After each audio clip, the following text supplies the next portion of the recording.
I never thought one dinner reservation would change everything. My name's Nash. I'm 28 years old, live in Chicago, and I'm not usually the kind of guy to post on Reddit, let alone something like this. But if you've ever felt like your family kept you in a box, like they had already decided who you were supposed to be and wouldn't let you grow past it, then maybe you'll understand why I'm writing this. I grew up the youngest of 3 boys in a family where appearances mattered more than reality. My dad was a former athlete turned high school coach, the kind of guy who peaked at 18 and never let anyone forget it. My mom ran a lifestyle Instagram account that made our family look like a perfect Hallmark movie. Sunday dinners, coordinated outfits, cookie-cutter smiles. We were far from perfect, but my mom knew how to crop reality out of the frame. Then there was my oldest brother, Parker, the golden child. Star quarterback, prom king, business school scholarship, you name it. My parents didn't just love Parker. They invested in him. They bought him a brand new car for college, funded his MBA, even helped him put a down payment on a condo downtown when he graduated. Meanwhile, my second brother, Tyler, was the rebel.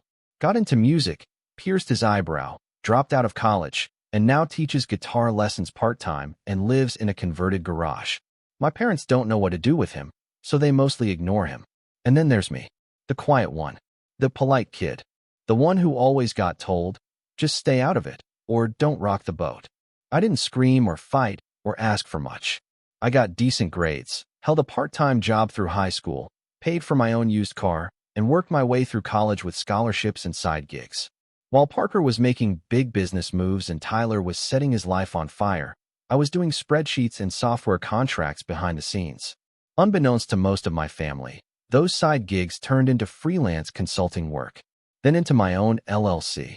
Then, after a few brutal years of caffeine and isolation, into something real. By 26, I was making more money than Parker. By 27, I had a team of 8 and clients across 4 states. I never flaunted it. I still lived like a broke college grad, wore hoodies, drove the same 10-year-old Civic, didn't even tell anyone I'd bought a second property. Not out of shame, just peace. I liked being underestimated, until it started to rot. See, my mom had this habit of guilt-tripping me into family events. You're the only one who can keep the peace, she'd say, even though peace usually meant me swallowing frustration while Parker made snide remarks and Tyler got drunk on boxed wine. I'd go to family dinners, get seated at the corner of the table like some afterthought, and listen to my parents talk about Parker's latest merger or how resilient Tyler was being with his art. When I mentioned anything about my work, it was met with confusion or passive digs. So, you do computer stuff? Or, it's nice that you found something that lets you work from home. That must be easy. Parker once laughed and said, I still don't get how you make any real money. Do people actually pay you just to tell them what software to use? I just nodded. Let him believe what he wanted. The disrespect wasn't always loud. Sometimes it was in the way Parker would cut me off mid-sentence and change the topic. Or how Mom would post Instagram captions like, so proud of my boys, with Parker front and center, Tyler in the background, and me cropped out entirely. Once, I brought a date to a family barbecue, and they spent the entire afternoon asking her about Parker's career. She leaned over and whispered, do they even know what you do? I just shrugged. But the night that started everything? It was my mom's birthday dinner. She wanted to go big, rented out this trendy rooftop place in the West Loop. Private dining room, floral centerpieces, the works. She invited 20 people, mostly extended family and her brand friends. Parker brought his new girlfriend, a fitness influencer named Kayla who referred to me twice as Tyler's friend before I corrected her. She just smiled and said, oh right, the tech guy. Tyler didn't show up. I arrived early as always. Wore a blazer, slacks, even polished my shoes. I don't know why. Some part of me still hoped they'd notice.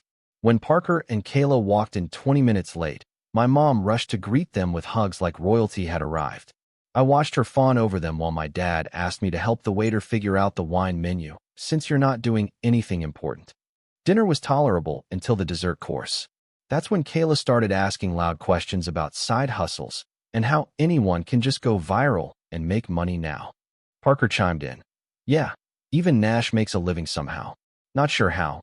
But hey, must be nice to work in pajamas and just tell people to turn it off and on again. Laughter. Eyes turned to me, waiting for my reaction. I smiled politely, took a sip of water, didn't say a word. Then came the moment. My phone buzzed. It was the hotel concierge. I excused myself briefly, stepped out, and confirmed the details. When I returned, Parker was holding court again, talking about how he was closing a deal with a real estate bigwig from Manhattan. Mom clapped. Kayla gushed. I sat quietly. As everyone got up to leave, I heard Kayla snicker to her friend, "He's not even worth the Uber home." Another girl replied, "He should be grateful she lasted this long." I didn't flinch, just looked at my phone, nodded at the screen, and waited. Seconds later, the maitre d' approached me from the side and said clearly, "Sir, your penthouse suite is ready whenever you are." The entire table fell silent. Parker blinked. Kayla looked confused. My mom turned slowly, like she hadn't heard right. I stood up, buttoned my blazer, and gave a polite nod to the group. "Oh," I said casually, "I'll be staying in the building tonight. Work meetings early in the morning." Then I left. Didn't say goodbye. Didn't look back. But that was just the spark. I didn't talk to anyone in my family for nearly 2 weeks after that dinner. No calls, no texts, no fake Instagram likes on my mom's aesthetic photos of latte art or Parker's gym selfies. I didn't even get the usual, "Hey sweetie, just checking in," from Mom. That silence told me everything I needed to know. I'd broken the script. I wasn't playing my role anymore. I was supposed to nod, smile, be the polite brother in the background. Instead, I walked out with quiet dignity, and they didn't know how to handle it. I didn't expect an apology. That would have required someone acknowledging the years of subtle jabs and outright dismissal. But part of me still hoped someone, anyone, would reach out. Instead, it was Tyler who texted first. "Heard you embarrassed Parker at Mom's birthday. LOL. Wish I was there." That was it. No context. No "how are you?" No "what happened?" Just a laugh at Parker's expense and the same distant tone we'd had since high school. I didn't reply. Tyler wasn't close with the rest of the family either, but he had his own way of dealing, keeping them at arm's length and pretending not to care. I think he did care, just didn't have the energy to fight anymore. Then came the call. It was a Tuesday afternoon, and I was in the middle of onboarding a new client when my phone lit up. "Mom." I hesitated. Let it ring. Then again, Dad. Then Mom again. I finally picked up, figuring something had happened. "Nash," Mom said, voice sharp. "We need to talk. Now." I braced myself. "What's going on?" There was a pause, and then Dad's voice came on the line. "Where are you? Can you come to the house?" "I'm working," I said. "What's this about?" Mom cut back in. "It's about your grandfather. The will. We found out something, and we need to clear it up. Come over tonight." Parker's already here. I hadn't seen my grandfather in over 6 years before he passed away last summer. He was my dad's father, a quiet man who spent most of his time on his farm out in Michigan. He'd always been kind to me in a distant, slightly awkward way. We weren't close, but I liked him. He passed peacefully at 92, and the funeral had been a simple affair. At the time, I hadn't thought much about the inheritance. I assumed, like always, that Parker would get the lion's share, maybe Tyler would get a nod, and I'd get a watch or a photo album or something sentimental, if anything. That's how things worked in our family. Parker got the spotlight. I got the polite thank you card. Still, curiosity gnawed at me. That night, I drove out to the house I grew up in. It was one of those old brick colonials with a wraparound porch and a lawn my dad still mowed in perfect diagonal lines. I parked in the driveway behind Parker's brand new Range Rover and stared at it for a minute. It looked like it had never seen dirt. Just like Parker. I walked in without knocking. The smell of pot roast hit me immediately. Mom's go-to when she wanted to stage a family meeting, but didn't want it to feel like one. I stepped into the dining room and saw Parker at the head of the table, looking smug, glass of red wine in hand.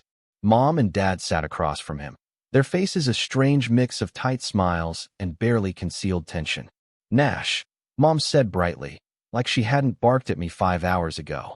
"Glad you could make it." I nodded. "What's this about?" Dad gestured for me to sit. "We'll explain." I sat, not next to them, but at the far end, by the kitchen doorway. Distance felt necessary. Parker leaned back and crossed his arms. "So, turns out Grandpa left a few surprises in his will." I raised an eyebrow. "Okay." Dad cleared his throat. "He left the Michigan property to you. The farmhouse. The land. All of it." I blinked. "What?" Mom jumped in. "It doesn't make sense." You barely saw him. Parker visited every summer. Tyler too, sometimes. Why would he leave it to you? Parker scoffed. You probably sweet-talked him. Showed up once or twice and played the humble grandson card. I didn't even know he had a will, I said slowly. Are you sure? Mom slid a printed document across the table. It's real.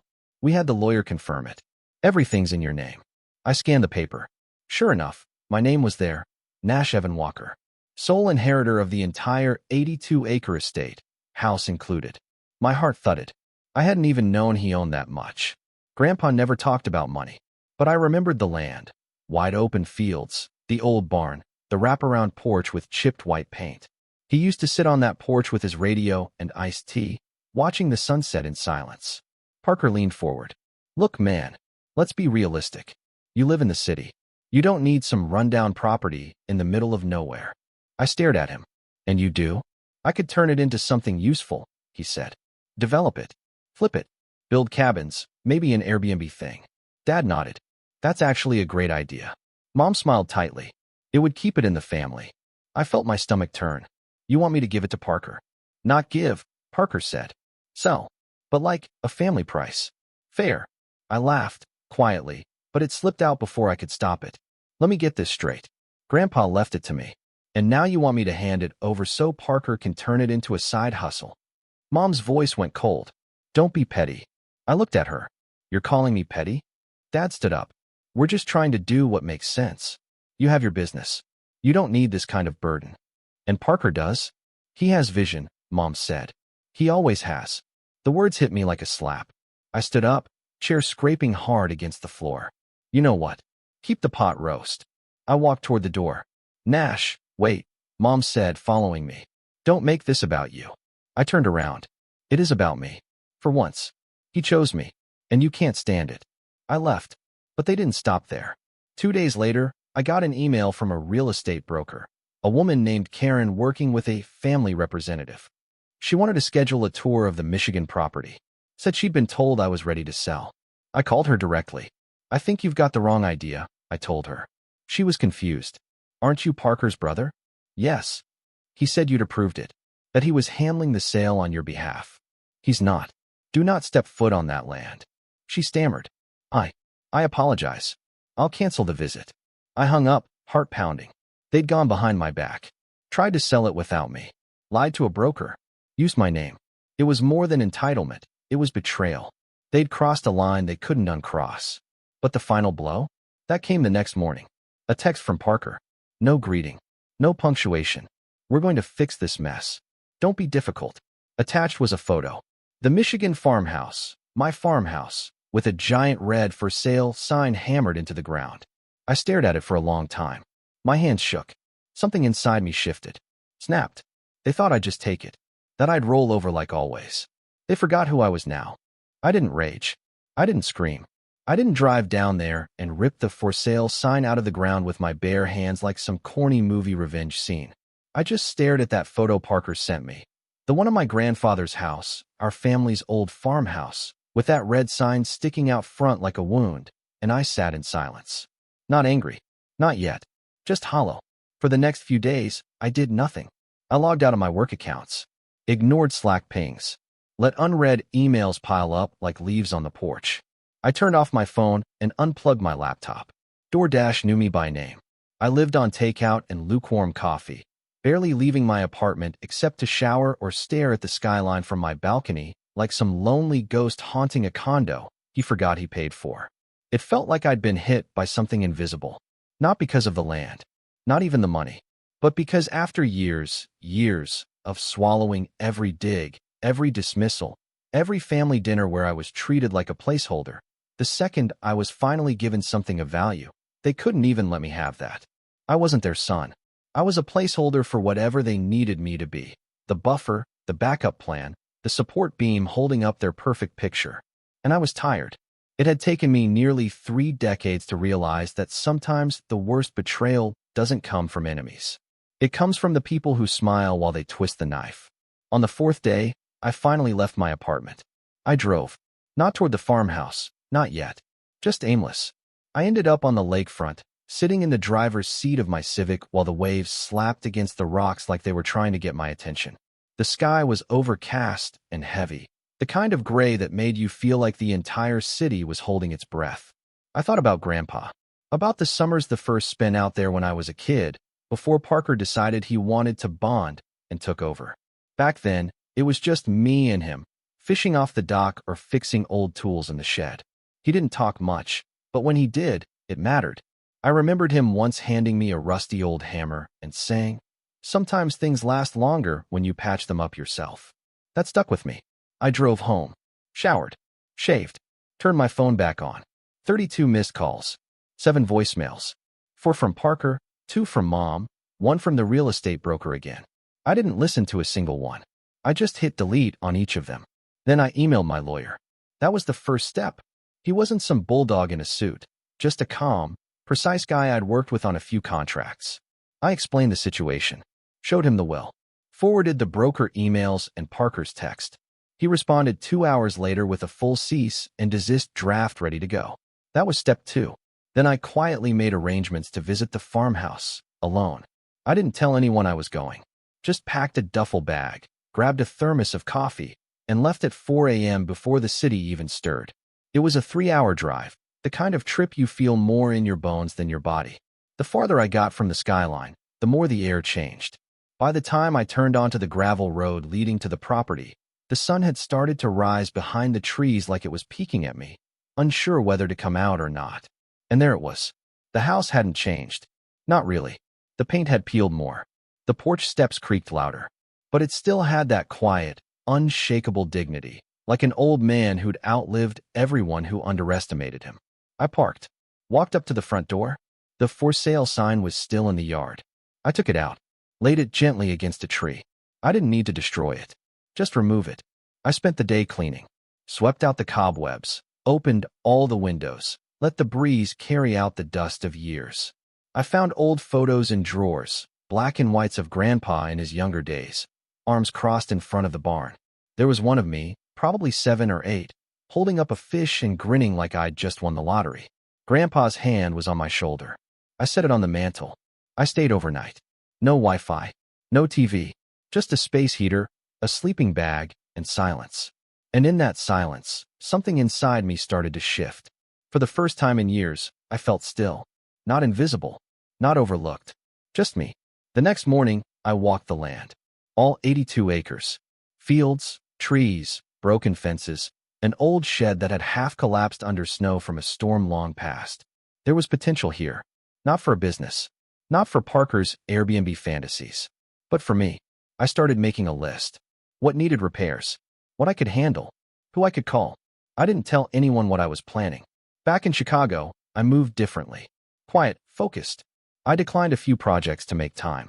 Put one of my managers in charge of day-to-day ops. Started researching land restoration, local zoning laws, contractors. I hired a surveyor to assess the property. Got the old well tested. Replaced the locks. Meanwhile, Parker kept trying to reach me. He emailed, called, even showed up at my apartment once, pounding on the door like some sitcom villain. I watched through the peephole. Said nothing. Let him leave. The funny part? He didn't want the land out of sentiment. He wanted control. The same way he always had. This was never about Grandpa. It was about status. But I wasn't playing that game anymore. Around that time, something unexpected happened. I started getting texts from Tyler. At first, they were just memes. Dumb stuff. A dog with sunglasses. A TikTok of a guy falling off a ladder. Then one night, he sent this. "Mom says you've gone full hermit. Proud of you." I replied, for the first time in weeks. "Thanks." Then, "You ever think about going back there? To the farm?" He replied a minute later. "I think about it all the time." And that's how it started, the quiet rebuild. Not just of the house, but of me. Tyler drove up the next weekend with a tool kit and a 6-pack. We spent the day fixing the porch steps, swearing at splinters, laughing harder than we had in years. He slept on the couch, left behind one of his guitars, and said, "Feels like home." I started sleeping better. I brought out a router, set up basic internet. Enough for Zoom calls and Spotify. I worked from the farmhouse twice a week. Sometimes more. Clients didn't even notice, just asked about the rustic background. I started logging better hours, writing cleaner code, thinking sharper. Something about the air, the silence, the space. It gave me clarity I didn't know I was missing. I began restoring the barn. Hired local help. Paid fairly. Made friends with a hardware store owner named Ed who called me city boy, but taught me how to replace rotting beams like a pro. He had no idea who I was. Didn't care. Just saw a guy trying to build something. It felt good. Better than good. It felt real. The land began to shift too. Wild grass trimmed.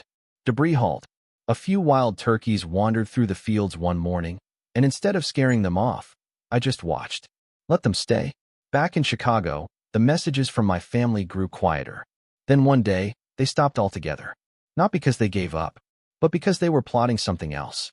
And when that something finally came, when the next betrayal hit, it wasn't just some underhanded favor to Parker. It was a direct strike. It started with a letter, not an email, not a voicemail. An actual letter, printed in bold font on crisp legal paper, slid into a manila envelope with my name typed on the front, Mr. Nashi Walker. No return address. No signature. I found it stuffed into my mailbox back in the city, crammed between a delivery coupon and a flyer for window cleaning. The paper was heavy in my hands. Too formal, too cold. I opened it on the kitchen counter without even taking my coat off. It read, per legal review of recent inheritance proceedings, claims have been made disputing the validity of the will regarding the Michigan property. Until such claims are resolved, a temporary hold has been placed on any alterations or transactions regarding the property and its assets. Below that, a vague citation of estate law and a phone number that led to a voicemail box labeled simply legal counsel. I stood there, staring at the page, feeling my chest go still. My coffee had gone cold in my thermos. My Civic was still warm outside. But inside my body, it was ice. They weren't done. They couldn't let it go. And now, they were trying to take it from me legally. I should have expected it. Honestly, I think I did. Somewhere in the back of my mind, I knew Parker and my parents would never let my grandfather's choice stand, not without a fight. But I underestimated how far they'd go. A fake sale attempt was one thing, but a legal claim? That meant they were willing to drag this through the mud, to make me prove I deserved it. It lit something in me. Something cold, focused, controlled. I didn't panic. I didn't call my lawyer right away. I poured myself a glass of water, sat down at the counter, and reread the letter. Then I took out my laptop and began searching. Estate law. Well, disputes. Grounds for contestation. Most of it was nonsense. You couldn't just challenge a will because you didn't like it. You needed something real, mental incompetence, undue influence, fraud. And my grandfather? The man was stubborn as a mule, sharp until the end. No dementia. No pressure. He chose me. Deliberately. I remembered how carefully he used to sign his checks, like every letter had a matter. That wasn't a man who got confused. Still, the letter was a threat. And threats needed answers. So I did what I do best. I went to work. First, I called my lawyer. He was as calm as ever, even amused. Let them try, he said. This is a scare tactic. They're fishing for doubt. You've got the legal high ground. Can we lock it down tighter? I asked. He nodded. We'll file a preemptive motion with the probate court, request a reaffirmation of the will's legitimacy based on medical records and witness testimony. I'll get started tonight. That was step one. Step two was information. I needed to know who was behind it. Parker? Mom? Some third cousin with delusions of grandeur? I had a hunch it was Parker again, but something about the timing felt off. Like this wasn't just about property anymore. So I started looking. First, I called Karen, the real estate broker Parker had lied to before. I asked her plainly, did you hear anything more from my family after I blocked the listing? She hesitated. Actually, yes. Your mother reached out. She said there was a family dispute and that Parker would be handling everything moving forward. She sounded very formal. Cool. I thanked her and hung up. Then I started digging into court records. Parker had a company, a shiny little LLC with an aggressive name like Vanguard Developments, and he'd filed zoning requests in 2 other counties already. His game was clear. Find cheap land, slap on a buzzword project like Tiny Home Village or Ecolux Retreat, then sell it before a single nail was hammered. He had no interest in legacy. He just wanted leverage. But it wasn't until I checked the local recorder's office in Michigan that I found the twist. A document had been filed, not finalized, just submitted, requesting shared management rights over the farmhouse property. filed by a woman claiming to be a caretaker and longtime companion of my grandfather.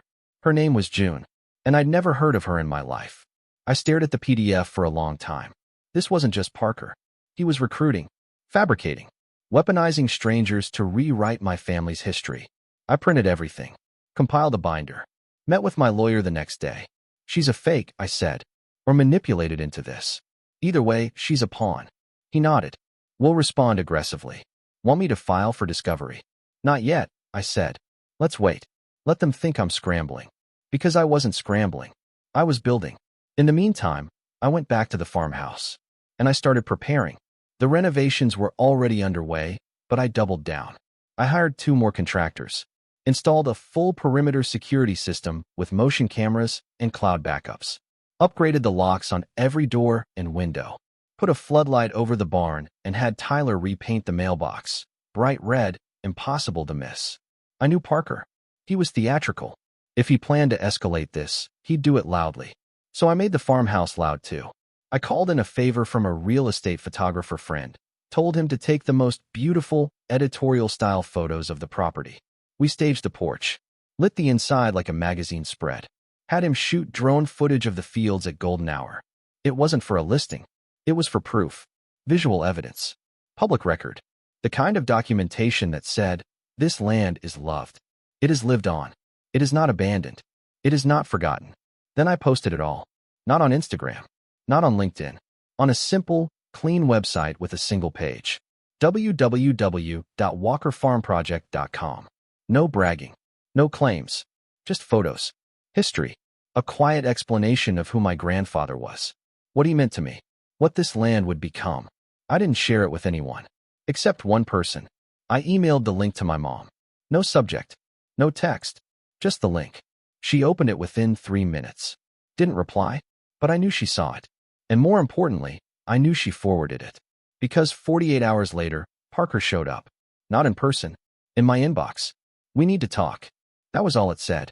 I didn't answer. The next day, he sent another. You're overreacting. This is just a family disagreement. We can fix this. And then, 2 hours after that, a third email. I tried to warn you. You've made this messy. Now I have to clean it up. That was the last straw. He wasn't just trying to take what wasn't his. He was trying to rewrite the narrative. Pretend I was the one causing trouble. That I was the one who broke the peace. But he'd made one mistake. He thought I was still the same little brother he could push around. He didn't know I'd been documenting everything. I pulled the trigger. I gave my lawyer the go-ahead to file the motion. We sent legal notices to both Parker and June's attorneys, demanding immediate withdrawal of their false claims, citing lack of evidence, fraudulent intent, and misrepresentation of estate facts. We requested a formal hearing, subpoenaed records, filed for discovery on all communications between them regarding the property. We weren't bluffing, and they weren't ready. But I didn't stop there. Because revenge, real revenge, isn't loud. It's quiet, patient, surgical. So I went one step further. I called in someone Parker had long forgotten. A friend from high school. A girl named Camila. Back then, she'd been the shy theater tech who had a crush on Parker until he humiliated her in front of their entire class by pretending to ask her to prom, and then posting a fake rejection letter online. She never got over it. Now, she was a licensed forensic accountant, and she owed me a favor. I handed her a folder. Vanguard Developments, I said. Find me everything.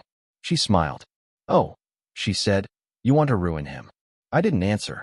I didn't have to, because I already knew what was coming next. And it was going to be beautiful.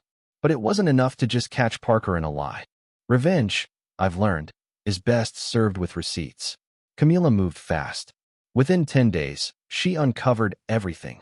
Parker's LLC was a house of cards. Vanguard Developments had racked up hundreds of thousands in debt through shell invoices and bogus consulting fees funneled through short-term contracts. He'd taken investor money for 3 projects, started none, and lied about land ownership in 2 counties. Worse, he listed the Michigan farmhouse, my land, as a pending asset in a pitch deck to secure a $500,000 loan. He forged documents, lied to investors, committed outright fraud. Camila packaged the evidence with meticulous precision, the kind that would make even the most cynical judge raise an eyebrow. Every payment trail, every fake contractor invoice, every manipulation, All connected, annotated, time-stamped. I took the binder, thanked her, and walked out of her office with a plan. This wasn't just personal anymore. This was surgical. Step 1. I called the investor Parker had most recently pitched to. His name was Brent Hollis, some real estate syndicate guy out of Indianapolis. Middle-aged, cocky, but serious about asset protection. I introduced myself plainly. Nash Walker, Parker's younger brother. He didn't seem to care, until I mentioned the Michigan property. He said he owned it, Brent said. Is that not true? He doesn't, I replied calmly. I do. Sole inheritor. Legal and verified. There was a long pause. I offered to send him proof. The will, the court order reaffirming it, and the fraudulent documents Parker had used to pitch it as collateral. Brent's voice got real quiet. If this is true, your brother's in deep trouble. Oh, I said. It gets deeper. Step 2. I filed a formal fraud complaint through the state's Attorney General office, attaching Camila's evidence. My lawyer co-signed with a full brief. Step 3. I sent cease and desist orders to all of Parker's known clients and investors, informing them that he had used my property fraudulently and that they should be aware of ongoing investigations. And step 4? Well, that was the most satisfying part. I planned a party. Not some fancy gala or rooftop cocktail hour. Just a soft launch event at the Michigan farmhouse. I sent invitations to a curated list. Old family friends, former classmates, a couple of Grandpa's neighbors, and a few community leaders. Even invited Tyler's band to play acoustic sets under the barn roof. But I also invited Mom and Dad. No RSVP needed. I didn't expect them to come. But they did. Of course, they did. They always showed up for the optics. The day was perfect. Crisp fall air, golden leaves swirling across the property, the barn glowing in the late afternoon sun. We had cider, fresh cornbread, Tyler playing a slow guitar riff on the porch. People milled around, took photos, asked me questions about the plans. I explained we were turning the land into a conservation-friendly retreat space. Cabins, community gardens, and eventually workshops for underprivileged kids learning to work with their hands. It was everything Grandpa would have wanted. My parents arrived late. Mom in a cream blazer, hair perfect. Dad in his signature leather jacket, stiff with pride. They looked around like tourists, not family. Parker wasn't with them. Not yet. Mom approached me by the porch stairs. Nash, she said, smiling. This is impressive. I nodded. Thanks. Dad said nothing. Just looked past me at the barn. Then, almost like clockwork, a familiar voice came from the driveway. What is this? Parker. He looked tired. Unshaven. Pale. Eyes bloodshot. He stormed across the gravel in a designer coat that suddenly looked too big for him. You invited them, but not me, he barked. You throw a damn festival on stolen land and don't even have the decency to warn me? I didn't react. Stolen. You know what I mean. I gestured at the crowd behind me. Everyone here knows who owns this land. Parker. Including the state. Including the court. He stepped closer, voice low. You're not going to get away with this. I already did, I said. Calm. Even. That's when I handed him a folder. Thin. Just 2 pieces of paper. One was the letter from the Attorney General acknowledging the fraud complaint. The other was the formal notice of Vanguard's upcoming audit. He read both.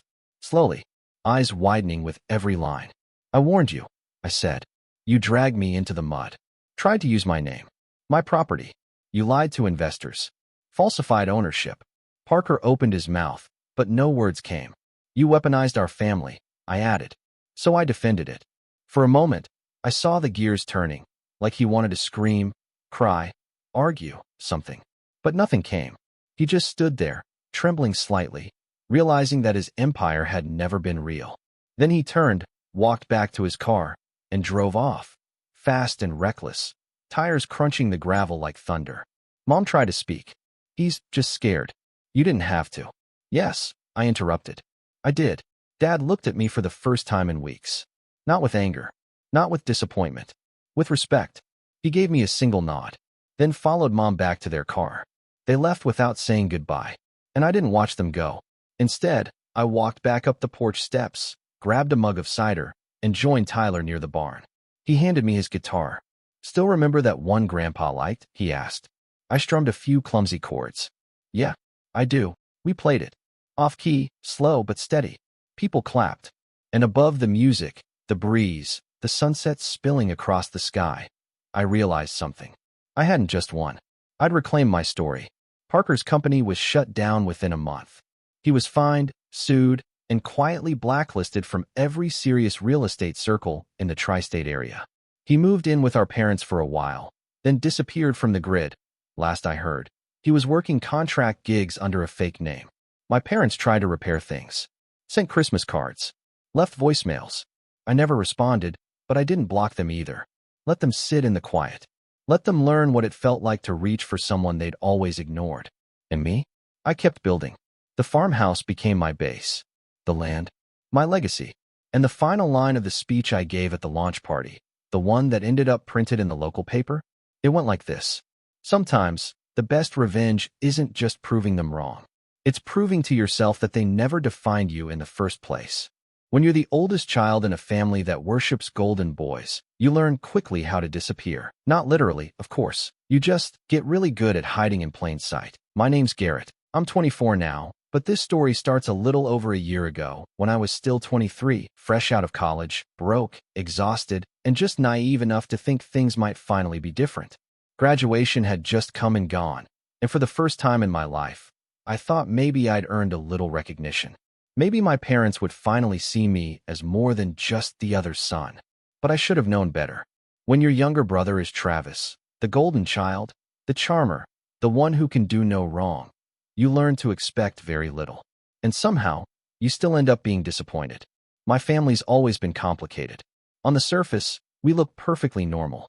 My dad's a dentist who wears golf shirts even when he's not playing golf. My mom used to work in real estate before she decided being a full-time boy mom was her true calling. We live in one of those suburban neighborhoods with mailboxes that all look the same, and the kind of neighbors who wave but never actually talk to you. Then there's Travis. He's 21, still in college, and somehow manages to crash cars, miss rent, and skip exams without ever facing consequences. Meanwhile, I was working part-time jobs throughout college just to keep the lights on in my apartment. The only person in my family who ever truly saw me, really saw me, was my grandma. She's my dad's mom, and while they share the same blood, they might as well be from different planets. Grandma Elaine is tough as nails, but kind in a way that makes you feel like the world isn't always out to get you. She grew up during tougher times and doesn't sugarcoat anything, but she has a soft spot for me. Always has.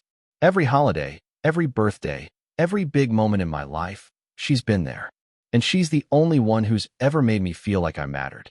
So when she surprised me with a beautiful, classic watch for my graduation, her late husband's watch, mind you, I was overwhelmed. I'd never owned anything that valuable or meaningful before. It was one of those vintage, silver pieces with a leather band and Roman numerals. The kind of thing that feels like it carries stories in every scratch and tick. I was stunned. I want you to have it, she told me that day, holding the little velvet box in her wrinkled hands.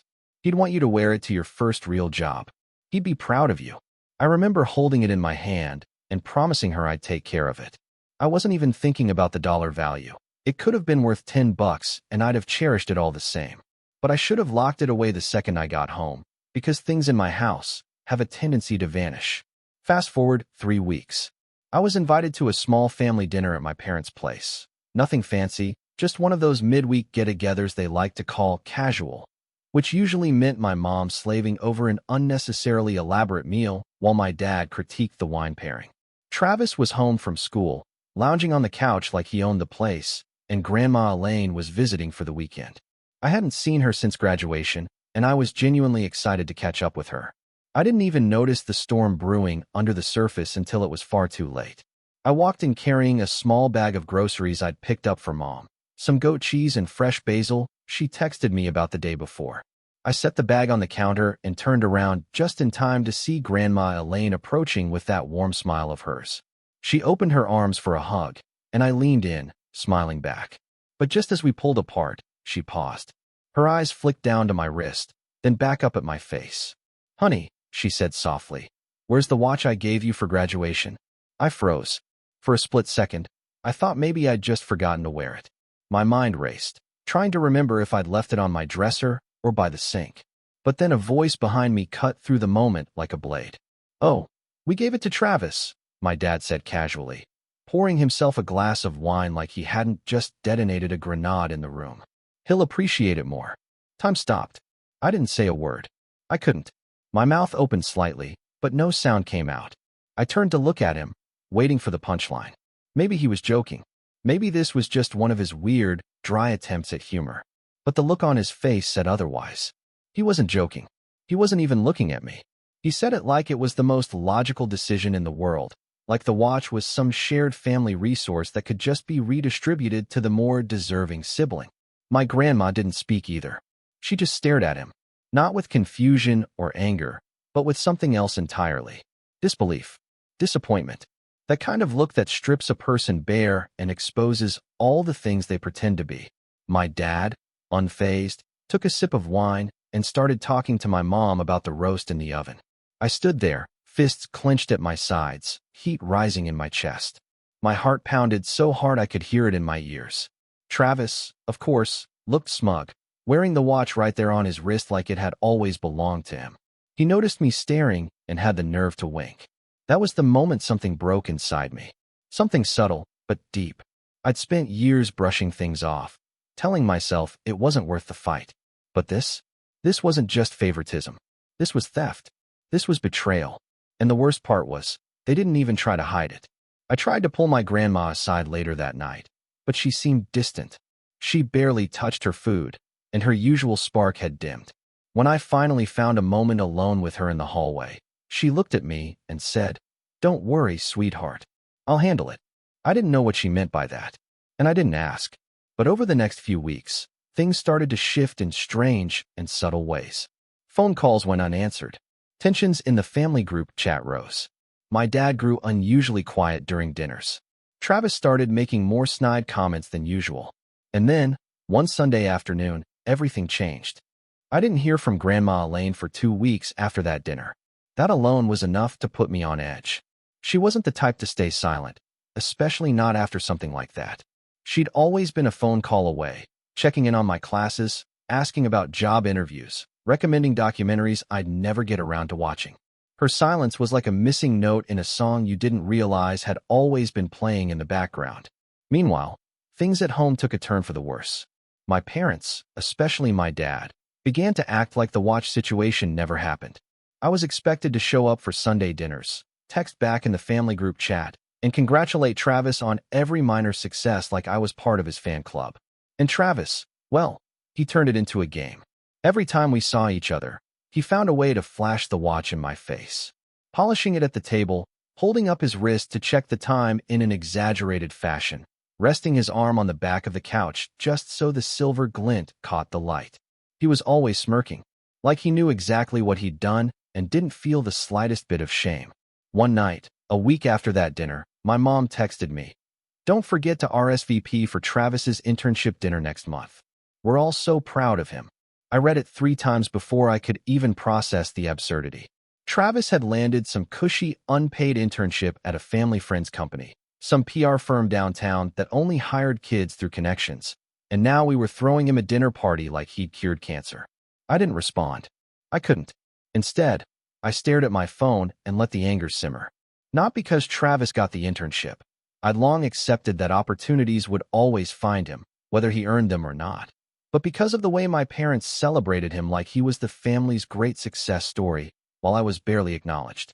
I was working 2 jobs by then. One as a temp at an office downtown, answering phones, printing documents, doing the kind of mind-numbing tasks that made you question every life decision, and the other as a barista on the weekends. It wasn't glamorous, but I was paying my own rent, buying my own groceries, living like an adult. You'd think that would count for something. But no. In my parents' eyes, Travis still shined brighter. And then came the breaking point. It was a Sunday afternoon. I'd just gotten off a 7-hour shift at the coffee shop and made the mistake of stopping by my parents' house. I hadn't been in weeks, and I figured maybe, just maybe, things would feel normal again. They didn't. The moment I walked through the door, I knew something was off. My mom was in the kitchen with a wine glass, laughing a little too loudly. My dad was on the patio grilling burgers, acting like a sitcom dad. And Travis? Travis was in the living room, surrounded by a group of extended family members, cousins, uncles, people I hadn't seen in years. They were all there for some kind of impromptu barbecue in his honor. Apparently, word had spread about the internship. Oh, look who finally decided to show up. Travis called out the moment he saw me, lifting his drink like he was toasting me. Everyone, this is my brother Garrett, the family's philosopher king. Everyone laughed. I didn't. I stood there awkwardly, still in my work uniform, sweat drying uncomfortably on my back, and tried to smile.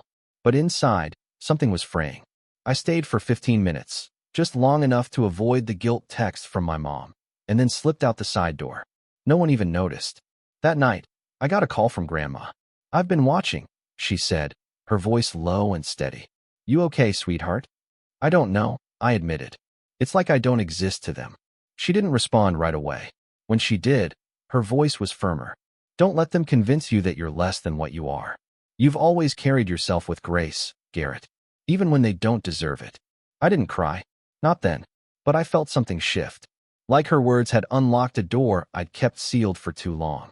The next week, things got worse. One morning, I got a notification on Facebook. Travis had posted a photo with the watch. A close-up, captioned, "Some things just suit you better #gifted." I felt my stomach drop. The comments poured in from mutual friends, old classmates, family members. Isn't that the one Grandma gave Garrett? Looks expensive. Wow, classy. I didn't comment, but others did. A few friends messaged me privately, asking what was going on.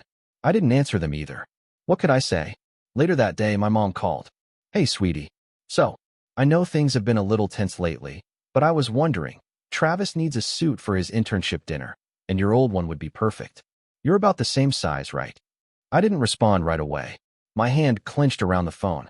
You want me to give him my suit? Well, you don't wear it much, do you? And he doesn't have time to go shopping before the dinner.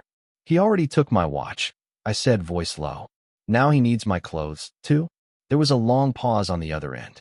Oh, Garrett, don't be dramatic. You know he looks up to you. You should be flattered. I hung up. That was it. That was the moment something inside me snapped. It wasn't just about the watch, or the suit, or even the years of being overlooked. It was the complete and utter erasure of me. Like I was nothing more than a backup plan for Travis. A wardrobe. A spare part. I didn't sleep that night. I kept thinking about Grandma Elaine. About the way she looked at my dad at that dinner. Like she was finally seeing him for who he was. And I started to wonder what she'd been planning all this time. 3 days later, the invitation arrived. It was hand-delivered. A cream-colored envelope with my name written in delicate script. Inside was a formal invitation to a private family gathering at Grandma's house. No details. No RSVP number. Just a date and time. I called her immediately. What is this? Just come, she said. We're something nice. I had no idea what to expect. But something told me it wasn't just tea and cookies. When I pulled into her driveway that Saturday, I noticed the cars lined up along the street. More than usual. And not just family. There were lawyers, neighbors, a few people I vaguely recognized from her community group. Something big was happening. I stepped inside and froze. There, in the living room, were my parents, Travis, a few cousins, and a handful of strangers seated like they were waiting for a show to start. Grandma Elaine stood near the fireplace, wearing her best pearls and a blazer I hadn't seen her wear in years. She looked directly at me and smiled. Glad you made it, Garrett. Then she turned to the room. Now that everyone's here, she said, we can begin. I wish I could tell you what Grandma said right away, but the truth is, I barely heard the first few sentences. My heart was pounding so loudly it drowned out everything else. The whole room had turned their attention to her, and I just stood near the doorway like a shadow. Like I didn't belong. Like I'd accidentally walked into someone else's life. I caught bits and pieces. Phrases that made my chest tighten.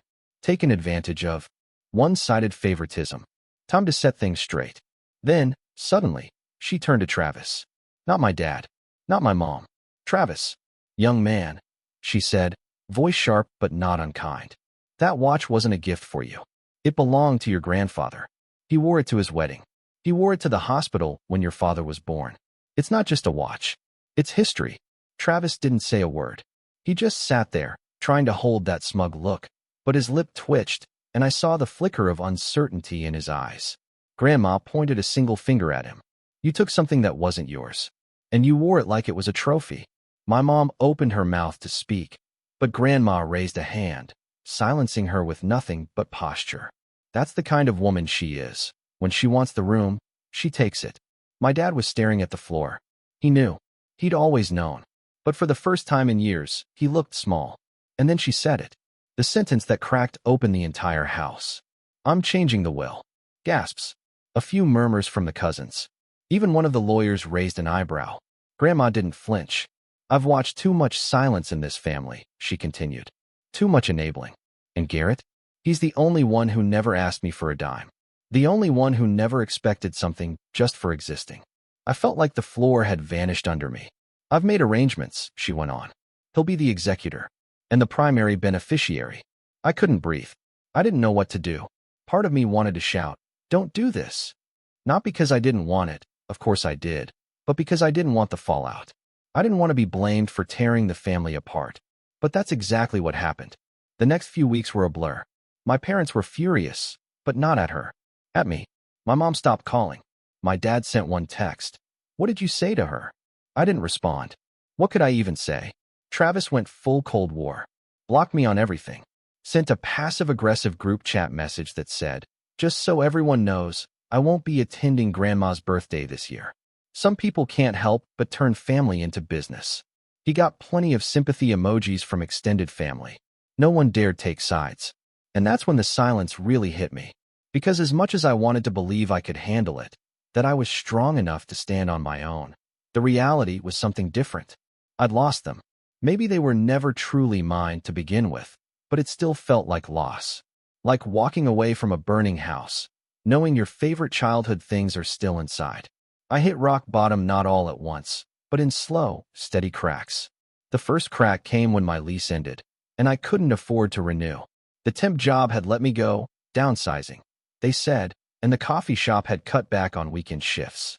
Suddenly, I was boxed up and sleeping on a friend's futon, rotating between Craigslist gigs and day-long walks with my resume printed 20 times in my backpack. The second crack was lonelier. No family birthdays. No texts. Not even on Thanksgiving. It was the first year I didn't get a happy birthday from my mom. Just nothing. I started questioning everything. Was I being punished for standing up for myself? Had I gone too far just to prove a point? Was a watch and a few kind words really worth this kind of fallout? And then came the final crack. A voicemail. It was from Travis. "Hey. So, I talked to Grandma.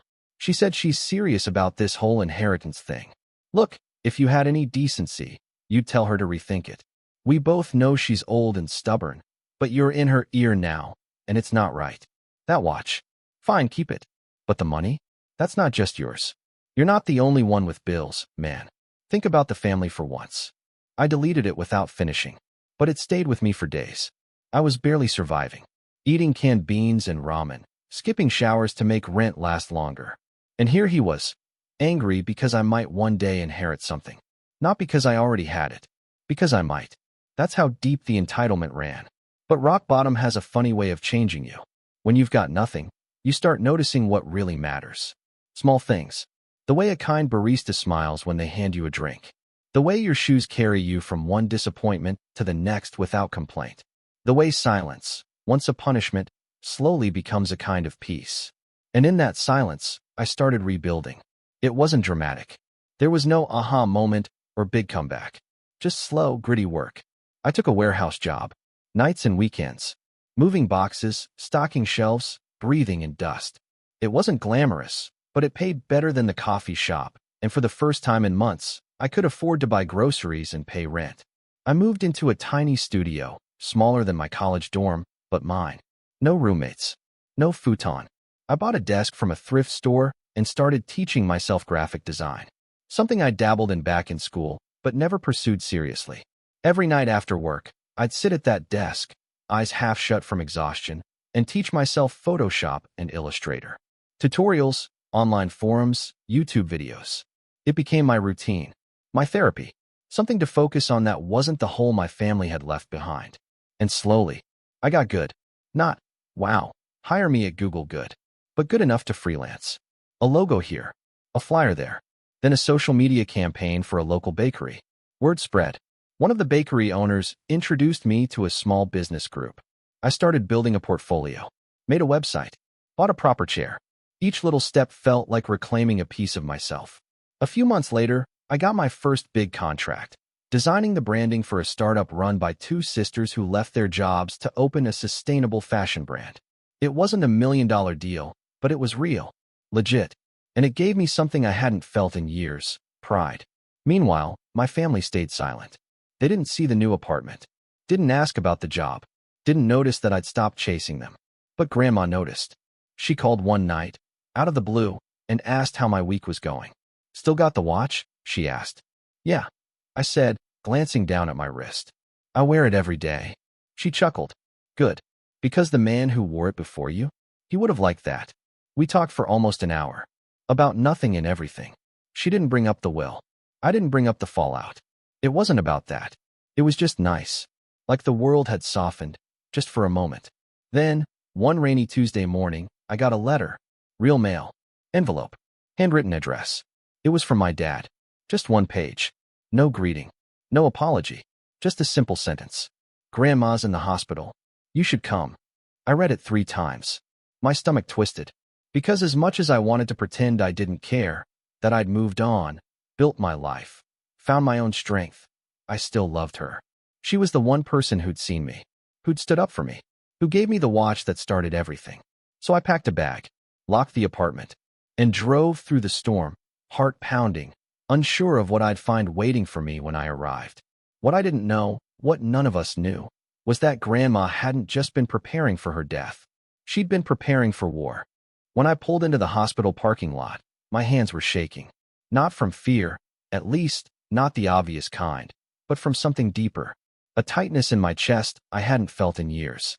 Like I was standing at the edge of something I couldn't quite see, and the only way forward was through the fog. I sat in the car for a full 5 minutes before I could get myself to move, just staring out at the gray concrete and the rain dripping off the roof of the entrance canopy. I didn't know what I was walking into. My dad hadn't given any details. Just that Grandma was in the hospital and I should come. That was enough. It had to be. The woman at the reception desk gave me a tight smile when I asked for Elaine Mathers. "Room 204, she said. "She's allowed one visitor at a time right now." I thanked her and headed toward the elevators, the sterile smell of antiseptic and weak coffee filling my nose. The kind of smell that always reminded me of endings. But when I stepped into room 204, what I found wasn't a frail woman hooked up to beeping machines. It was Grandma, sitting upright in bed, wrapped in a maroon shawl like she was simply holding court in a slightly less comfortable living room. Her eyes lit up when she saw me. "Well," she said, voice firm but warm. "About time." I let out a breath I didn't realize I was holding. "They said you were sick." "I am. Just not dead," she replied, smirking. "Though judging by your father's behavior, you'd think I was halfway in the ground." I stepped closer and sat beside her. "What's going on?" She paused, watching my face. Then she reached over to her nightstand and pulled out a thin file folder. No label, just a single rubber band wrapped around it. She placed it in my hands. "I need you to read this," she said. "Not here, not now, but soon." I opened it slightly. Inside were documents, legal ones, from the looks of it. A few handwritten notes, a couple of typed letters, and a signed statement from her lawyer. "Grandma, what is all this?" Her eyes sharpened. "This is your blueprint." I blinked. Blueprint for what? Her lips twitched into a smile, but there was no humor in it. "For setting things right." We sat in silence for a long moment. Outside the window, the rain softened, tapping gently against the glass. "I don't have much time, Garrett," she said finally. "Not because I'm dying, but because your father and Travis think they're about to win. They've circled the wagons, whispered in every cousin's ear, twisted every story. They're preparing for war. But what they don't know is, I've already built the battlefield." I stared at her. "Why me?" "You know why," she said gently. "Because you never asked for any of it. You just kept showing up. That's what makes you dangerous to them. And that's what makes you perfect for this." I left the hospital that night with the folder tucked under my coat, the pages pressing into my chest like a secret. When I got home, I didn't sleep. I spread the documents out on my tiny kitchen table and started reading. What I found wasn't just a plan, it was a legacy. Grandma had spent the last 6 months transferring her estate, not just to me, but into a trust one controlled. She'd named me executor and placed detailed notes outlining every financial account, property deed, and contingency clause. It wasn't just wealth. It was leverage. And she'd made one thing very clear in her notes. Do not confront them until everything is in place. Let them make the first move. And when they do, let them bury themselves. The next few weeks felt like training for a quiet war. I met with her lawyer, Mr. Haskins, a soft-spoken man with owl-like glasses and a surprisingly dry wit. He walked me through every legal form, every clause, every fallback plan. She was methodical, he told me, nodding at the stack of documents between us. Didn't miss a single step. Frankly, I've seen corporate CEOs plan less carefully. We also talked strategy. Grandma had left behind 3 properties: her home, a rental cottage in Vermont, and a small commercial building she inherited years ago that had since become a boutique wine shop. I hadn't even known about the last 2. All of them are in the trust now, Mr. Haskins confirmed. Travis and your parents have no legal claim. But they'll think they do, I muttered. He smiled faintly. That's the beauty of it. They'll reveal their intentions the moment they think she's gone. That was the plan. Let them believe what they wanted. Let them show their hands. But I needed more than legal power. I needed allies. So I started calling the people they didn't think I'd talk to. Aunt Claire, who'd quietly left the family group chat 2 years ago after Travis crashed her car and my dad guilt-tripped her into not asking for repairs. Cousin Mia, who'd always been polite but distant, until I reminded her of the time Travis spilled soda on her laptop and my mom told her it was her fault for putting it in harm's way. And Uncle Dean, who worked in finance and had warned Grandma years ago not to trust Dad with money. One by one, I reached out. Not with accusations. Not with anger. Just quiet, honest conversations. And one by one, they started to shift. I always knew something wasn't right, Aunt Claire told me over coffee. But your dad makes it so hard to speak up. Cousin Mia texted me. Just say the word. I'll back you. Uncle Dean said simply. Your father's weakness is thinking he's the smartest man in the room. But there was one more piece I needed. The watch. I hadn't worn it in weeks.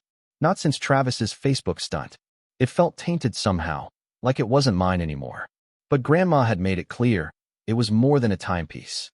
It was proof, a symbol of her intent. The first domino. So I made a decision. I called Travis. He didn't answer. I called again. Still nothing. On the 3rd try, he picked up. What do you want? His voice was flat. I want the watch back. He laughed. You're joking, right? You know she gave it to me. She gave it to the family, he snapped. You're just trying to play the victim again. No, I said, calm but firm. I'm done being the victim. And you're going to wish you'd handled this differently. He hung up. I stared at the screen. Then I took a deep breath. I didn't need the watch. I needed the moment. So I waited. I watched. I listened. And 2 weeks later, it came. An email from my mom, sent to the entire extended family list. Subject: Grandma's estate. A family discussion. The body was short, polite, cold. As many of you know, Mom's health has been declining. We believe it's time to have an open conversation about her estate and next steps. We'll be hosting a family gathering next Sunday at our home. Please attend. No mention of me. No acknowledgement that I'd been named executor. No warning. They thought she was dying. They thought they were about to take everything. And that was their mistake. Because I wasn't coming alone. I texted Aunt Claire. I messaged Mia. I called Uncle Dean. Then I packed a folder of my own. Documents, copies of the trust, Grandma's signed letter, and a few notarized statements from her lawyer. Family gatherings always start with fake smiles. The kind that stretch across tight jaws and tired eyes. The kind that pretend history doesn't hang in the air like smoke. That Sunday was no different. I showed up exactly 5 minutes late. Not enough to be rude, just enough to make sure all eyes would already be on me when I walked in. My dad's house was too clean, too polished, like it had been scrubbed in a frenzy. He always did that when he wanted to control the room. Set the tone. Project an image. But images crack. The living room was packed. Every cousin, aunt, uncle, and sideline observer in our extended family sat in little pockets of quiet tension. My mom stood near the fireplace, wearing pearls she only brought out for special occasions. Travis lounged in the recliner like he owned the place, spinning the watch around his wrist like it was a toy. I didn't flinch. The moment I stepped in, the room shifted. Conversation stalled. My dad, standing near the entryway to the kitchen, cleared his throat and stepped forward. Garrett, he said with a practiced smile. Glad you could make it. I nodded and took a slow step inside. I didn't respond. I didn't need to. He motioned toward the center of the room, where a coffee table had been cleared. A thick folder sat there already, his version of control, no doubt filled with paperwork he thought would make him look official. We wanted to talk through everything as a family, he began, voice calm, rehearsed. With Mom's health being what it is, we believe the most responsible thing is to have transparency about the estate. We don't want confusion or disputes later. I stayed quiet, watching him dig his own grave with every word. He glanced at my mom. She nodded. Then he looked to Travis, who gave me the kind of smug, dismissive smirk that had haunted me for years. My father took a deep breath. Given the circumstances, and with Grandma not fully lucid anymore, we think it makes the most sense for Travis and I to assume joint financial responsibility for her assets. Until she's not dead. My voice cut through the room like a knife. My dad blinked. Excuse me. She's not dead. And she's not confused. I spoke with her yesterday. She's very clear about what she wants. The silence was instant. My mom's face twitched, but she kept her smile. Travis stopped spinning the watch. She's resting, my dad said carefully. We've talked with her doctor. She's not in a state to be making. She's resting, I repeated, but she's lucid. And she had her attorney revise her estate documents months ago. That's why I'm here. I placed my own folder on the table, calm, deliberate. Then I pulled out a single document and handed it to Aunt Claire, seated nearest to me. She named me executor. Months ago. Everything's in a trust now. Her house, the cottage in Vermont, the commercial property, every account, every asset. All of it's protected. My father stepped forward. That's ridiculous. She didn't. She did. I turned to Mia, who was already flipping through another notarized document. Her jaw dropped slightly as she read. These signatures are real, she whispered. Uncle Dean took the next page. His brows lifted. And this clause, Garrett has full discretionary control of the trust. No one else named. No co-executors. No conditions. My dad's smile faltered. You forged this. There's no way. Her attorney is here, I said, nodding toward the door. Right on cue, Mr. Haskins stepped inside, holding a slim leather briefcase and an expression like he'd walked into a boardroom, not a living room. Everyone turned. Good afternoon, he said pleasantly. Apologies for being late. Traffic. He opened his case and pulled out his own set of documents. Elaine Mathers authorized me to serve as her legal counsel regarding her living trust and estate. All documentation has been reviewed, notarized, and filed with the county. She also requested I be present should her intentions be challenged. My father's face paled. I want to speak to her, he said, but the confidence was slipping. You can, I replied. She said she'd take your call. But she also said, and I quote, if he raises his voice, hang up. Laughter rippled through the room. Small at first, but unmistakable. Aunt Claire smiled. Mia bit her lip. Uncle Dean folded his arms and leaned back. That's when Travis stood up. This is a setup, he snapped. You're trying to steal what's ours. She gave you a family heirloom, I said, locking eyes with him. And you flaunted it like it was a party trick. She watched how you acted, how you treated people, and she made her decision. His face turned red. She gave me that watch because she wanted to. She gave it to me. You stole it. He opened his mouth, then closed it. His hand twitched toward the watch on his wrist, but he didn't take it off. I don't want the watch back, I said calmly. Not anymore. Because that's all it ever was to you. Just a shiny thing. But it's not going to help you now. I looked around the room. She built this trust because she was tired of watching this family tear itself apart. She wanted someone to protect what she worked for, not exploit it. My father turned to Mr. Haskins. We'll contest it. You're welcome to try, the lawyer said smoothly. But I'll warn you, the documents are airtight. And if the trust is contested without cause, your client, Garrett, has the right to restrict beneficiary disbursements. What does that mean? My mom asked, her voice finally cracking. It means, I said, that if you try to fight this in court, the money stops. The inheritance freezes. No checks. No payouts. No emergency transfers. For anyone. Murmurs. Eyes turned to me, some wide with surprise, others with quiet approval. We don't want to fight, I said. I just want honesty. And respect. Things this family forgot how to give. No one spoke. And then, to my shock, Aunt Claire stood up. I support this, she said firmly. Grandma's watched too many people take advantage of her generosity. Garrett's the only one who never asked her for anything. I second that, Uncle Dean added. I do too, Mia said softly. One by one, the room shifted. And my father? He sat down, slowly, like his legs could no longer hold up the weight of his pride. The meeting ended quietly. No screaming, no chaos, just the sound of paper being shuffled and illusions crumbling. My mom didn't say goodbye. Travis stormed upstairs. My dad lingered by the door as I left, his eyes blank. You planned this, he said. No, I replied. She did.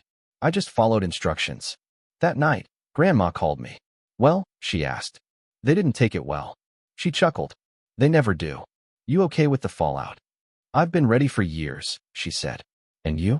You ready for what comes next? I looked around my apartment, still small, still humble, but finally mine. My desk, my routine, my future. Yeah, I said. I am. She was quiet for a moment. Then she whispered, he never deserved that watch, Garrett. But you? You deserve so much more. We hung up. I walked over to my closet and opened the little box I'd kept tucked behind my winter coat. The watch was inside. Not the old one. Travis still had that. But a new one. A gift from Grandma, delivered through Mr. Haskins that same night. A simple inscription on the back. This time it's yours. E.